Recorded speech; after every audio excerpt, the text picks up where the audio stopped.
Syedaralun, warga keturunan Aceh di Malaysia kembali mencatat sejarah. Sebuah menasah yang juga berfungsi sebagai madrasah akan berdiri di Kampung Payajara, Sungai Buloh, Selangor, Malaysia.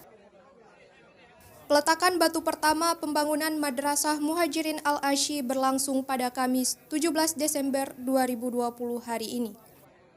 Anggota komunitas Aceh di Malaysia, Jafar Insyarbe, kepada serambinews.com mengatakan, kegiatan peletakan batu pertama Madrasah Muhajirin Al-Asy ini dihadiri oleh sejumlah tokoh keturunan Aceh di Malaysia.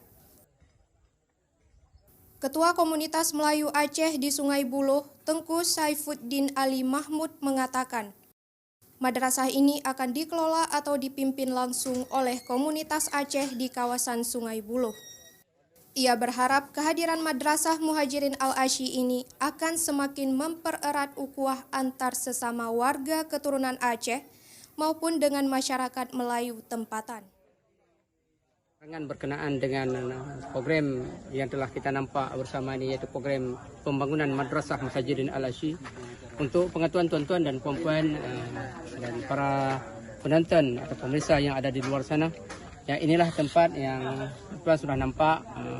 Program kita ini adalah untuk membina sebuah madrasah, yaitu yang akan dikelola ataupun dipimpin langsung jadi oleh komunitas Aceh kawasan Sungai Buloh ini, dengan tujuan kita yaitu yang pertama sekali untuk kita merapatkan ukhuwah dan semangat di antara sesama kita di kalangan komuniti Aceh yang ada di kawasan ini.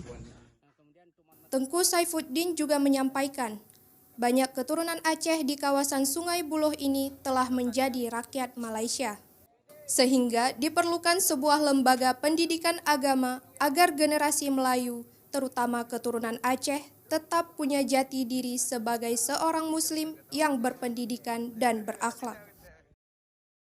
Jafar Insyarbe melaporkan, madrasah ini akan dibangun di atas tanah seluas 5.000 meter persegi yang telah dibeli dengan sumbangan warga keturunan Aceh di Malaysia.